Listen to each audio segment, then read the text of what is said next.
Բարև ձեզ, դուք դիտում եք Հրապարակ TV-ին, ես Հայկ Ալոյանն եմ, այսօր զրուցելու ենք Հայ-Ակվե ազգային քաղաքացիական միավորման համակարգող Ավետիք Չալաբյանի հետ։ Պարոն Չալաբյան, շնորհակալություն մեզ հյուրընկալվելու համար։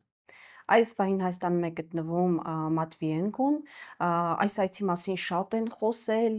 ավելի վաղ պետք է կայանար, հետաձգվեց եւ ի վերջո կայացավ։ Մատվիենկոյի այցին նախորդել էր նաեւ Լավրովի այցելությունը Հայաստան։ Ինչ է կարծում, այս այցելությունները ուղղված են հայ-ռուսական հարաբերությունների կարգավորմանը, թե պրոտոկոլային հանդիպումներ են, այցելություններ են ու մեծ հաշվով ոչինչ չի փոխվելու։ Գիտեք, պետք է մեծ համայնապատկերի վրա նայել։ Ի վերջո կա որոշակի գործընթաց, որին մենք ականատես ենք լինում, սկսել են ռուս-ուկրաինական բանակցությունները, որոնք արդեն երկու փուլ են անցել։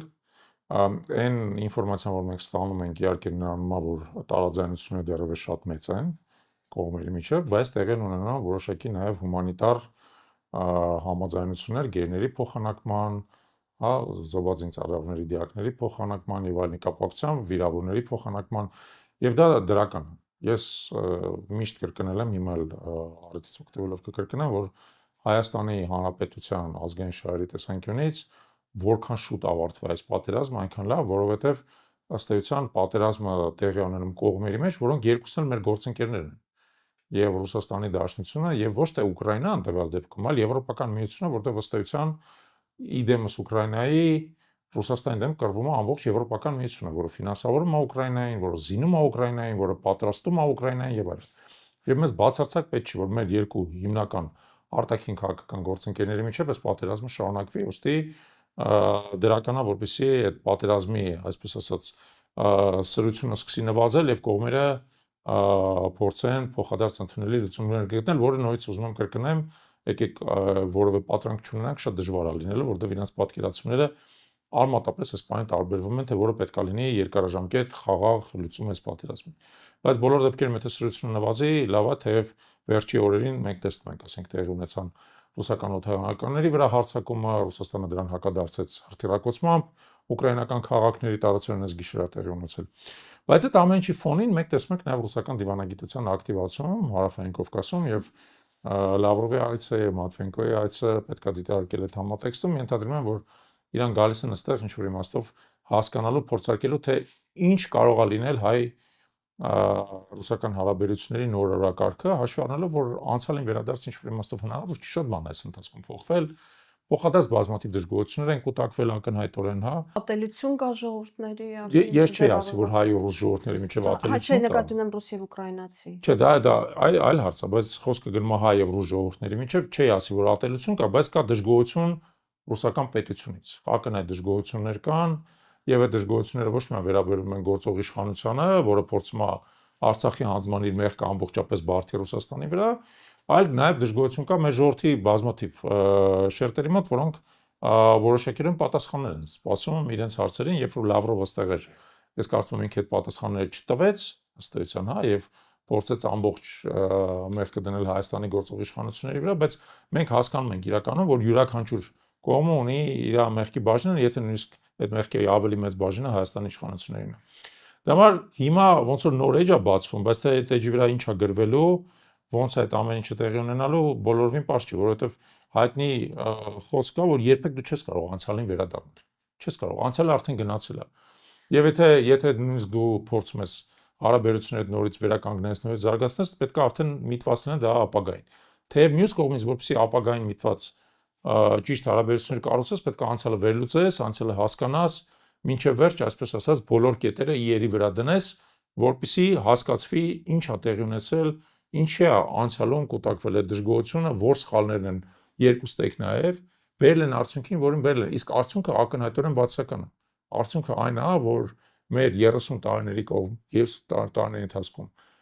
քրտինքով, արյունով, հետևողականությամբ, դիվանագիտությամբ, զենքով պահած Արցախը ի վերջո այս ընթացքում հայ-ռուսական հարաբերությունները մեղած կնճիռների պատճառով օկուպացվել է թշնամական պետության կողմից եւ դա փաստ է։ Պարոն Չալաբյան, Մոդեստ Կոլերովի ինձ հետ զրույցում այսպեսի միտք ասաց, անդրադառնալով Մատվիենկոյի այցին Հայաստան, որ նույն օրը Հայաստանի իշխանությունները հայտարարում են, որ ՀԱՊԿ-ի իրենց անդամավճարը չեն վճարելու, կանգնեցրել են եւ դա որակեց որպես ուղիղ ապտակ Մատվիենկոյին, որը նա չէր կարող չնկատել։ Կոպիտ ասած, թե եղում են, թե դաղում են, հա, ժողովրդական խոսքով ասած։ Ուր կտանի սա։ Մենք գիտենք, որ Ռուսաստանը շատ անզիջում է պատժելու հարցում, հա, իր դեմ ըմբոստացողներին, հատկապես երբ որ այդ ըմբոստացողը թույլ դիրքերից է հանդես գալիս։ Հիմա Նիկոլ Փաշինյանի կառավարության կամ իշխանության այս քաղաքականությունը մեզ դեպի ուր է տանում։ Ճիշտ իմիջիալից օրինակ եք բերում, որ չես կարող միաժամանակ մի ոտքը դնես մեքենայի բանին, գազին, մյուս ոտքը դնես արգելակի վրա, հա։ Դա մի քիչ անհեթեթ քաղաքականություն է։ Դու պետք է ի վերջո մի քիչ ավելի հետևողական լինես։ Եթե դու ուզում ես հարաբերությունները զարգացնես, ապա գործիր հարաբերությունների զարգացման տրամաբանության մեջ, նույնիսկ նույնից եմ ասում, քո որապահումները հստակ թափանցիկ արտահայտելով գործընկերներին։ Եթե դու ուզում ես հարաբերությունները կարող սառեցնես, կասեցնես, թակարակը փակես եւ այլն, գործի այդ տրամաբանությամբ։ Միաժամանակ երկու տրամաբանությամբ գործելը արդյունավետ չի, որովհետև դու ջանք ես ծախսում, էներգիա ես ծախսում, եւ բայց արդյունքի չես հասնում։ Թակարակը ոնց որ դժգոհությունները շարունակում են կուտակվել։ Եթե դու քո գործընկեր երկրից բարձրաստիճան պաշտոնյա ես հյուրընկալում, իսկ Մատվենկոն Ռուսաստանի Դաշնության խորհրդի նախագահն է եւ հեղինակավոր գործիչ է, հասկանալի է, որ ինքը գործադիր իշխանության ներկայացուցիչ չի եւ մի քիչ ավելի, այսպես ասած, արարողակարգային ֆունկցիաներ ունի, բայց բոլոր դեպքերում հեղինակավոր մարդ է եւ եթե դու իրան ընդունում ես, ընդհակառակը դու իրան ընդունելուց ինչ որ ժեստեր պետք է անես ընդառաջ այդ գործընկերոջը, ոչ թե այդ գործընկերոջը հակառակ։ Եթե նույնիսկ դու ուզում ես դադարեցնես կամ չվճարես հապկի անդամավճարը, սպասի 10 օր հետո այդ կանես, ենթադրենք, հա։ Այդ իմաստով իհարկե այս գործող իշխանությունների արտաքին քաղաքականությունը եւ իրանց դիվանագիտական կարողությունները ուղղակի ցանկացած քննադատությունից ներքև են։ Ցանկացած քննադատություն, մենք դա տեսնում ենք ականատես ենք ելնում բազմաթիվ անգամ, հա, երբ որ իրանք անում են ոչ թե այն ինչ որ պետք է մեր ազգային շահերի տեսանկյունից, այլ ուղիղ հակառակը։ Ինչը որ հարվածելու է մեր ազգային ուղիղ հակառակն են անում եւ շարունակում են դրանով հպարտանալ։ Չես հասկանում ինչի վրա եք հպարտանում։ Ինչ եք դուք անընդհատ անում հակառակը նրա ինչ որ պետք է եւ հետո սկսում եք դա բացատրել, որ մենք ինքնիշխան ենք, դրա համար ենք դա։ Իրենց պատկերացած իրական Հայաստանն են գերտում։ Չէ, բայց կներեք ինքնիշխանությունը նրա համար չի, որ դու ազատորեն անհեթեթ գործողություններ անես, որովհետեւ այդ անհեթեթ գործողությունների գինը վճարում ամբողջ երկիրը, ամբողջ ժողովուրդը, բանակը, զովող զինծառայողը, տնից զրկվող Արցախահայը,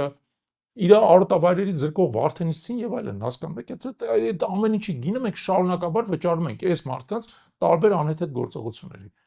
Անդրադառնանք հայ-ադրբեջանական հակամարտությանը, պարոն Չալաբյան, Արարատ Միրզոյանը երեք մի շարք ուշագրավ հայտարարություններ արեց, նաև անդրադառնալով Ադրբեջանի կողմից անընդհատ շրջանառվող այսպես կոչված 350,000 ինչ որ ադրբեջանցի փախստականների ինչ որ վերադարձի մասին պահանջին, հա, որ պետք է վերադառնան Հայաստան, օդից նկարված թվերով ինչ որ ադրբեջանցիներ, նրանց պետք է պաշտպանեն, այսպես ասած, վստահելի զինված կոնտինգենտ Հայաստանի տարածքում եւ այլն եւ այլն։ Դա որակեց որպես ազգային անվտանգության խնդիր Հայաստանի Հանրապետության համար, որքանով է ազնիվ կամ անկեղծ Արարատ Միրզոյանը ու որքանով վստահ չլինենք, որ հաջորդ օրը այդ 300,000-ը կդառնան բարի ադրբեջանցիներ, որոնց հետ մենք պետք է խաղաղ ու հաշտ ապրենք։ Եկեք բուն խնդրին անդրադառնանք, հա, ինչեւ Արարատ Միրզոյանի, որովհետեւ Արարատ Միրզոյանը ընդհանրապես համատեքստում ընդամենը հայտարարություններ անող է, այսպես ասած, կամակատար է, ընդհանուր վարչակարգի կամակատարներից մեկն է, որը փորձում է դեմքին լուրջ արտահայտություն տալով ըստ էության սղագրի այս վարչախմբի կողմից իրականացված եւ սխալները եւ աղետալի ըստ էության հանցավոր գործողությունները, հա։ Հիմա տեսեք, նախ անդրադառնանք ադրբեջանցիների խնդրին, հա, ուրեմն ոչ մեկի համար գաղտնիք չի, որ խորհրդային տարիներին Հայաստանում եղել է ադրբեջանական փոքրամասնություն։ Այդ ադրբեջանական փոքրամասնությունը երբևիցե չի գերազանցել 6% բնակչության Հայաստանի, իսկ 1989 թվականին կայացած վերջի խորհրդային մարտահամարի ժամանակ եղել է նույնիսկ ավելի քիչ, մոտավորապես 3%-ն եղել բնակչության Հայաստանի Հանրապետության, եթե ես չեմ սխալվում, խոսքը գնում էր մոտավորապես 90,000 ադրբեջանցիների մասին, որոնք հետագա մի քանի տարիների ընթացքում հեռացել են, տեղափոխվել են Ադրբեջան։ Ընդ որում դա տեղի ունեցել այն ֆոնին, երբ որ Ադրբեջանական Հանրապետությունից, խորհրդային հանրապետությունից, նույն տարիներին հեռացել է մոտ 400,000 հայ։ այսինքն առնվազն 4 անգամ ավելի շատ հայ։ Չհաշված ցեղասպանությունները տեղի ունեցած։ Չհաշված բռնարարքները, չհաշված հարյուրավոր զոհերը, չհաշված Սումգայիթում, Գյանջամ եւ մանավանդ Բաքվում տեղի ունեցող հայերի նկատմամբ ըստ էության այո ցեղասպան գործողությունները, բայց դրա արդյունքում 400,000 հայ հեռացել է Ադրբեջանից, մոտ կես միլիոնից մնացել է 120,000-ը Արցախում, հա, եւ Հայաստանից հեռացել է 90,000 ադրբեջանցի։ Ուրեմն Հայաստանից հեռացած ադրբեջանցիները բոլոր իրանց գույքը վաճառել են նոր սեփականատերերի, որտեղ ըստ էության 1-ին 4 ցանկացող կար, հա, այնտեղից 4 անգամ ավելի շատ հայ ընտանիքներ են գաղթել տեղափոխվել Հայաստան։ Այդ գույքը ամբողջապես վաճառվել է, իրանք հատուցումներ են ստացել եւ այլն, տեղափոխվել են Ադրբեջան կամ իմիջիայլոց մի մասը տեղափոխվել է Թուրքիա, մի մասը տեղափոխվել է Ռուսաստան, այլ երկրներ վաղուց 35 տարի առաջ տեղի ունեցած իրադարձությունների մասնախոսքը մարդիկ հեռացել են, ապրում են այլտեղ, հա։ Հիմա երբ որ Ադրբեջանը խոսում է 300,000 ադրբեջանցիների մասին կամ ավելի, ես չեմ զարմանա, որ ասենք մի 2 տարուց հետո դա դառնա 500,000, հա 600,000, 1 միլիոն, 8 միլիոն, ինչ ասես կարան ասեն։ Իրանք պնդում են, որ իրանք 10 միլիոն բնակիչություն ունեն, երբ որ իրականում ամբողջ Ադրբեջանի բնակչությունը 7 միլիոն մարդ է։ Այդ իրանք անընդհատ այս թվերի հետ մանիպուլյացիաների վարպետ են։ Հիմա տեսեք, երբ որ իրանք խոսում են 300,000 ադրբեջանցիների մասին, դա միֆ է։ Բացարձակ միֆ է։ 5 տարի է իրանք Արցախը օկուպացրել են, կարողացել են այս ընթացքում 5 տարի իրանք կողմից օկուպացված տարածք տեղափոխել ընդամենը 13,000 ադրբեջանցի։ Քիչ է, բայց պարոն Չավարյան։ Ընդամենը ինչի։ Քիչ թիվ չի։ Չէ, բայց 300,000-ը եւ 13,000, իրանք ասում են 1 միլիոն ադրբեջանցի է հեռացել այդտեղից։ Այդ 1 միլիոնի 1%-ն է։ 5 տարվա ընթացքում վերադարձել այնտեղ բնակչության եւ դա թղթի վրա է։ Դա թղթի վրա իրական թիվը դրանից էլ փոքր է։ Որտեղ մարդիկ գալիս են, ասենք, ստանում են այդ նոր սարքած տները եւ այլն, հա, ցուցադրական։ Այդ տների վրա բանալին փակում են, հեռանում են նորից Բաքու, այդ տունը լավագույն դեպքում պահում են որպես ամառանոց։ Եվ դա խոսքը նույնիսկ Արցախի տարածքի մասին չի, դա խոսքը գնում է Բերձորի մասին, Վարանդայի մասին, հա, այն տարածքները, որոնք ադրբեջանաբնակ էին մինչև այս կոնֆլիկտը, հա։ Այսինքն այդ ամբողջ խոսակցությունը 300,000-ի մասին բացարձակ միֆ է։ Ադրբեջանը եթե շատ մեծ նույնիսկ ցանկություն ջան գործադրի եւ այլն, բնականաբար այդքան մարդ ոչ միայն չկա, դրանից 10 անգամ քիչ էլ չկա մարդ, որը ցանկություն ունի Հայաստան տեղափոխվի բնակչության։ Ինձ թվում է թամպես տես մարդ գոյություն չունի։ Իրանք գիտեք ինչ են իրականում անում։ Իրանք բանտերից բաց են թողելու հանցագործներին, ֆինանսավորելու են, որ իրանք տեղափոխվեն Հայաստան ապրեն եւ Հայաստանում դառնան ական Հայաստանի Հանրապետության ներսում։ Որից պարզ բան է հետևում, որ իրականում ոչ մի ադրբեջանցիների բնակեցում Հայաստանում ընդհանրապես ոչ հնարավոր է, ոչ թույլատրելի է, ոչ էլ իրատեսական է, որտեղ նորից եմ ասում, դա Ադրբեջանի կողմից Հայաստանի ներքին գործերին միջամտելու շատ թափանցիկ, շատ բացահայտ ուղղակի բան է, գործիք է, որի մասին իրանք խոսում են եւ չեն էլ թաքցնում իրենց նպատակետը։ Այս վերջերս իրանք Թուրքիայի տարածքում հերթական այսպես կոչված միջազգային կոնֆերանսներին արել այդ նպատակով, հա, Արևմտյան Ադրբեջան կոչեցալ Քիմերայի հետ կապված, այդ միջազգային կոնֆերանսում մասնակցում էին Թուրքիայի եւ Ադրբեջանի ներկայացուցիչները։ Ոչ մի երկիր այդ կեղծ թեզին նույնիսկ մոտիկ չի գալի, որտեղ ակնհայտ է, որ դա նոր պատերազմի ուղղակի պատրվակ Ադրբեջանի է։ Ադրբեջանը այդ ամեն ինչի միջոցով ուղղակի պատրաստում է հիմք Հայաստանի դեմ նոր պատերազմի համար։ Ըստ էության պատերազմը Արցախից հիմա Հայաստանի ներսը տեղափոխելուն դու Հայաստանի խորքը ոչ թե սահմանային, այլ Հայաստանի խորքը, որտեղ երբ որ իրանք ասում են նրան մասին, որ դրան պետք է միջազգային ուժեր մասնակցեն եւ այլն, դա աբսուրդ է, այսինքն ինչ պետք է ինչ-որ մեկը օրինակ տեղափոխվի, մենք գիտենք, որ օրինակ Հանքավանի ձորում, Մարմարի գետի ձորում խորհրդային տարիներին ադրբեջանցիներն ապրել եւ դա հենց Հայաստանի կենտրոնն է ուղիղ։ Հիմա այնտեղ պետք է տեղափոխվի, ասենք 15 հոգի ադրբեջանցի, հետը գա 100 հոգյանոց թուրքական զինված կոնտինգենտ, հա, ու Հայաստանի տարածքը ասենք մեջտեղից կիսի։ Դա ո՞ւմ է պատկերացնում այդ դեպքում։ Նիկոլ Փաշինյանը եւ իր թիմը։ Հա, Նիկոլ Փաշինյանը եւ իր թիմը, ինչու։ Իրանց համար ընդհանրապես ոչ մի տարբերություն չկա Հայաստանում ով կապրի։ Հայեր կապրեն, պակիստանցիներ կապրեն, ադրբեջանցիներ կապրեն, ով կապրեն, եթովպայից կամ սոմալիից գաղթականներ կապրեն։ Իրանց համար ոչ մի տարբերություն չկա։ Եթովպացիները գոնե քրիստոնյա են։ Իրանց, հա, մի մասը իսլամադավան։ Իրանց համար կա ընդամենը մի նպատակ եւ իրանց բոլոր գործողությունները տեղափոխվում են այդ նպատակի մեջ։ Դա իշխանությունը ամեն գնով պահպանելն է։ Ի վերջո, եկեք նայենք, օրինակ Արաբական Միացյալ Էմիրություններում բնակչության 11%-ն է տեղացի արաբ, 89%-ը երկվոր է։ Փաշինյանի տեսանկյունից ոչ մի կապ չունի, թող հայերը ստեղից հեռանան իր պատկերացմամբ, տեղ ադրբեջանցիներ գան, ինքը ադրբեջանցիների գլխին լինի իրանց սրտի վարչապետը։ Առավելս որ ինքը իրանց սրտի վարչապետն է։ Թուրքիայում մարդիկ ասում են մենք մեր բանը հատուկ ստորաբաժանումները պետք է ուղարկենք Փաշինյանին պաշտպանելու Իշխանությունը համար։ լեգիտիմ իշխանություն։ Ամենալրջությամբ, ասենք պատգամավորը դա ասում, ոչ թե ինչ-որ մի հատ մարգինալ։ Պատգամավորը ասում է մենք մեր հատուկ նշանակության զորքերը պետք է ուղարկենք Փաշինյանին պաշտպանելու համար։ Ադրբեջանում մարդիկ հիմա ծափարում են Փաշինյանին, ասում են վերջապես Փաշինյանի աչքերը բացվեց եւ ինքը այդ պիղծ հայ եկեղեցուն սկսել է բան անել, հա, պատժել եւ այլն։ Այսինքն Փաշինյանը Թուրքիայի եւ Ադրբեջանի սրտի վարչապետն է, ինքը իրաց կուսակալն է Հայաստանում, հասկանում եք, եւ դա էլ որը կերպ հնարավոր չի թաքցնել, որ այդ մարդը գործում է թուրք-ադրբեջանական տանդեմի պարտադրանքով, զանգում է Կուրբան Բայրամը շնորհավորում, ասենք Էրդողանին, Ալիևի հետ նստում ախո, դուք հասկացաք չէ, որ օրինակ Տիրանայում նա հանդիպեց Ալիևի հետ, դրանից հետո եկավ ու սկսեց այս նոր փուլը հակահայկական գործողությունների, եկեղեցու դեմ արշավը, Արցախի ազգային ժողովի եւ նախագահի դեմ արշավը, այս նոր խոսակցությունները ադրբեջանցիների վերաբնակեցման, սահմանադրության փոփոխության մասին վեր։ Այսինքն, եկեք փաստենք մի բան։ Նիկոլ Փաշինյանը եւ իր վարչակարգի կարկառու ներկայացուցիչները, ինչպիսին են օրինակ Ալեն Սիմոնյանը, Արսեն Թորոսյանը, Արադ Միրզոյանը, գուցե մի քիչ ավելի փոքր չափով, դա թուրք-ադրբեջանական ագրեսիվ հակահայ տանդեմի խոսափողն է հայկական հասարակության ներսում։ Իրանց վատթարագույն նարատիվները իրանք հայկական հասարակությանը մատուցում են Փաշինյանի եւ իր կամակատարների շուրթերով, դա է իրականությունը։ Պարոն Չալաբյան, անդրադառնանք եկեղեցու դեմ հարձակումներին, որոնք իրենց ոճի մեջ է իհարկե բոլոր կարմիր գծերը անցնելը, բարոյականության, դրամաբանության, ողջախոհության բոլոր գծերը պարբերաբար անցնում են, բայց եկեղեցու դեմ այս հարձակումը յուրահատուկ է իր ագրեսիվությամբ,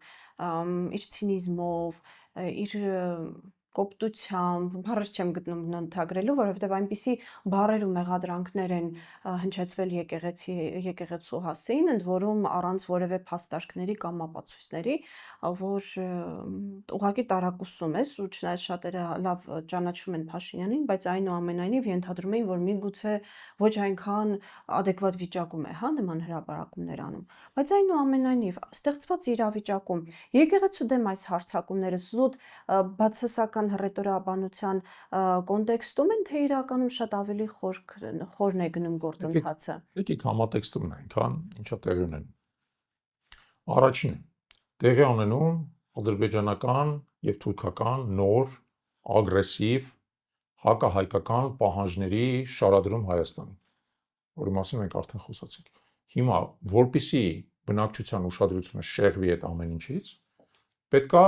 մտածել եւ շրջանառության մեջ գցել մի հատ բացարձակ արհեստական, անիմաստ, որևէ իրադարձությամբ, որևէ գործողությամբ եւ այլնով չպայմանավորված ինչ-որ մի հատ նոր օրակարգ, կեղծ, բացարձակ կեղծ օրակարգ։ Եվ հիմա երբ որ իրանք նայում են, թե որն է կեղծ օրակարգը, ասում են լավ, այ եկեղեցու մասին եկեք հիմա էլ խոսանք, որովհետեւ եկեղեցին էսա, եկեղեցին այնա, եկեղեցին այնա, եւ կարելի է դրանով մարդկանց ուշադրությունը թեկուզ 2 շաբաթ շեղել այս ուղղությամբ։ Շեղել նրանից, ինչ որ իրանք անում են, այն կապիտուլյացիայից, որին իրանք իրանց ամբողջ ուժով, ամբողջ էությամբ, ամբողջ սրտով եւ հոգով որոշել են տրվել Ադրբեջանի նոր պահանջներին, հա։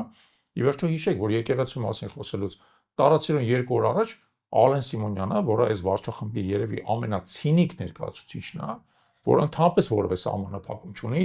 իր լեզվից հնչող պղծության, ասաց, հեսա տեսեք խաղաղության պայմանագիրը ստորագրվելու 5 րոպե հետո սկսենք ադրբեջանցիների հետ առևտուր անել։ Պղծագույն միտք է, հա, հաշվի առնելով, որ եթե նույնիսկ այսպես կոչված խաղաղության պայմանագիր ստորագրվի ադրբեջանցիների հետ, իսկ խոսքը գնում է իրական ոչ թե խաղաղության, այլ կապիտուլյացիոն պայմանագրի մասին, հա, դրանով չի վերանալու, հա, մեր բազմահազար զոհերի, մեր կորցրած Արցախի ցավը եւ այլն, մենք չենք վազելու առևտուր անելու։ Լավագույն դեպքում դա նշանակում է, որ մեր մեջ մարտական գործողությունները, ռազմական գործողությունները կարող են դադարել։ Չենք վազելու առևտուր անելու։ Այդ Ալենն է, կներեք, Ալիևը, հա, նա վազելու առևտուր անելու, նա հիմա էլ արդեն առևտուր անում է հավանականությամբ, հա։ Բայց նես չի, որ մեր ժողովուրդը ուզում է առևտուր անել։ Այսինքն անընդհատ մեր ժողովրդի գլխի մեջ ներարկվում են բղծագույն գաղափարներ, որովհետեւ մեր ժողովրդին արժեզրկեն, բարոյազրկեն, իջացնեն ամենացածրագույն, այսպես ասած, հայտարարին, որ մեր ժողովուրդը չունի արժեքներ, չունի բարոյականություն, չունի հիշողություն եւ այլն, երազում է առևտուր անելու համար։ Նույնիսկ եմ ասում, դա Ալենի երազանքն է։ Իր երեխային մորթողի հետ երազում է առևտուր։ Դա Ալենի երազանքներն է, դա իր, այսպես ասած, սերաշեղված ֆանտազիաներն են։ Հա, սադոմազոխիստական։ Ոչ թե մեր ժողովրդի, մեր ժողովուրդը բնականաբար չի երազում ադրբեջանցիների հետ որևէ առևտուր անելու, մեր ժողովուրդը մինչև հիմա կրում է այդ ցավը, վերքը եւ շատերը նաեւ մտածում են հատուցման մասին, ոչ թե ադրբեջանցիների հետ առևտուր անելու մասին։ Հիմա Իսկն առաջի պատճառը այդ է, ժողովրդի ուշադրությունը շեղել այն կապիտուլյացիոն օրակարգից, որը իրանք, այսպես ասած, հիմա լծվել են իրականացնել։ Երկրորդ հետևյալն է, ոչ մեկի համար գաղտնիք չի, որ Հայաստանի Հանրապետությունում եկեղեցին ամենաբարձր վարկանիշը եւ հարգը ունեցող հաստատությունն է, դրան մոտ է միայն հայոց բանակը։ Բայց ի տարբերություն հայոց բանակի եկեղեցին որևէ կերպ իշխանություններին չի ենթարկվում, գտնվում է իշխանության ազդեցությունից դուրս, թեև եկեղեցի ներսում կան իշխանությանը համակրող որոշակի անձիկ, մենք գիտենք։ Ցավոք սրտի, այո։ Այո, ցավոք սրտի, բայց ի վերջո դա էլ է նորմալ, որ կան։ Եկեղեցին դրանով էլ է ցույց տալիս, որ ինքը տոտալիտար կառույց չի, որ ինքը հոգևոր կառույց է եւ ոչ քաղաքական, եւ իր ներսում կա նաեւ այո քաղաքական տարակարծություն, դա նորմալ է։ Եկեղեցու մեծամասնությունը ի վերջո կանգնած է ազգային պետության դիրքերում, եւ մենք դա զգում ենք բազմաթիվ դրսևորումներով եկեղեցու։ Եվ կարևորագույն դրսևորումն է, որ այո եկեղեցին ինստիտուցիոնալ դիրքորոշում է հանձնում հայտնի պարբերաբար մեր ազգային կյանքի հետ կապված կարևորագույն խնդիրներին եւ դրա վերջի արտահայտությունը վերնում կաթողիկոսի ելույթներ։ Արցախի մշակութային ժառանգության պաշտպանության հետ կապված։ Եվ սա հաջորդ պատճառն է։ Այսինքն տեսնելով, որ մեր հանրության ներսում կա մի կառույց, որ առաջին ունի ավելի բարձր հեղինակություն, շատ ավելի բարձր հեղինակություն, քան գործող վարչախմբը։ Անհամեմատ։ Երկրորդը, ինքը շարունակում է մնալ ազգային պետության դիրքերում, ի տարբերություն գործող վարչախմբի, որը հանձնում ազգային պետությունը։ Եվ փորձում է վերածել ընդամենը Դուքյանի թուրք-ադրբեջանական, հա։ Եվ երրորդը, այդ կառույցը ի դեպ, որը շատ կարևոր է, նա հոգևոր է, նա արժեքային է։ Ի հակակշիռ այն վարչախմբի, որ ասում է որտեղ հաց ընդեղ հայրենիք, որը փորձում է մեզ բոլորիս վերածել նյութապաշտ, մորթապաշտ, ստամոքսապաշտ, անուղեղ, անսիրտ, անհոգի արարածների։ Այս վարչախմբի խնդիրը դա եւ նրանք լծված են դրան։ Եվ իրանց հակադրվում է նույնիսկ ասում կառույց, որը հոգևոր է, որը ազգային է, որը ինստիտուցիոնալ է, որը 1700 տարվա պատմություն ունի, հեղինակություն ունի, այդ տարիների ընթացքում ի դեպ բազմիցս լինելով հարցակումների առարկա կարողացել է դրանց դիմագրավել, կարողացել է դրանք վերապրել, կարողացել է վերընձուղվել։ Հասկանալի է այդ դեպքում, թե ինչով է պայմանավորված եկեղեցու դեմ այս թշնամությունը, որովհետև իրանք լինելով թերարժեք չեն կարող համակերպվել բարձրարժեք հաստատության գոյության, որովհետև իրանք դրա մեջ վտանգ են տեսնում իրանց թերարժեքությանը։ Այս պատերազմը, որ հայտարարել է Նիկոլ Փաշինյանն ու իր քաղաքական թիմը հայ առաքելական եկեղեցու դեմ, ինչով կավարտվի։ Նիկոլ Փաշինյանի պարտությամբ, բնականաբար։ Դա կավարտվի Նիկոլ Փաշինյանի պարտությամբ, թեև եկեղեցին բնականաբար կորուստներ կկրի եւ մենք բոլորս կորուստներ կկրենք դրանից, որովհետեւ դա ըստ էության քաղաքացիական պատերազմի ձև է։ Դուք հիշեք, ով է մինչև հիմա եկեղեցուն պատերազմ հայտարարել։ Եկեղեցուն պատերազմը հայտարարել բոլշևիկյան իշխանությունը։ Բոլշևիկյան իշխանությունը գոյություն չունի, եկեղեցին բոլշևիկյան իշխանությունից ծանրագույն կորուստներ կրելուց հետո Նրա կաթողիկոս խեղդամահանել եւ այլն, հոգեվորականների գնդակահարություն, եկեղեցիներ փագել, դրանք ախորների վերածել եւ այլն, հիմա եկեղեցին վերընձուղվել է, իսկ բոլշևիկյան իշխանությունը այլևս գոյություն չունի։ Մինչև բոլշևիկյան իշխանությունը, ցարական իշխանությունն է 1905-7 թվականներին փորձել գրոհ ձեռնարկել հայ առաքելական եկեղեցու վրա, ավարտվել է նրանով, որ հետ են կանգնել այդ գրոհից, հասկանալով, որ ուղղակի ամբողջ հայության աջակցությունը կկորցնեն։ Մինչև այդ արել են Օսմանյան սուլթանները, պարսկական շահերը, թուրքմենները, Լենգ Թեմուրը եւ այլն։ Նիկոլ Փաշինյանը որոշել է կանգնել Լենգ Թեմուրի եւ Օսմանյան սուլթանների հետ, այսպես ասած, նույն պատվավոր շարքում։ Շնորհավորում եմ։ Գնալու ես Նիկոլ Փաշինյան այնտեղ, որտեղ գնացել են իրանք։ Այսինքն դեպի անհայտություն։ Լենգ Թեմուրը գոնե իր զորքի առաջից էր քայլում։ Չէ, դե չեմ ուզում ասեմ, որ Լենգ Թեմուրը, բայց ի դեպ հիշեք, որ պատմության մեջ ամենացեղասպան բանն է, ռազմական գործիչն է, որը ոչ միայն քրիստոնյաներին էր մասսայաբար ոչնչացնում, այլև մահմեդականներին էր մասսայաբար ոչնչացնում, ինքը մահմեդական ըլնելով հայտնի է, օրինակ, որ Իսֆահանը գրավելուց 70,000 մահմեդական է սպանել։ Այս հիմա Փաշինյանը որոշել է գնալ կանգնել այդ շարքում, էլի մարդաճասների, հայացածների շարքում, հա ինքը նրանց ռազմական տաղանդը չունի, ինքը հասկանալի է, որ ոչնչություն ունի։ Պարոն Չալաբյան, շնորհակալ եմ շատ հետաքրքիր զրույցի համար։ Հիշեցնեմ այսօրվա մեր հյուրն էր Հայաքվե ազգային քաղաքացիական միավորման համակարգող Ավետիք Չալաբյանը։ Ես Հայկ Ալոյան եմ, դուք դիտում եք Հրապարակ TV-ն։ Հաջողություն։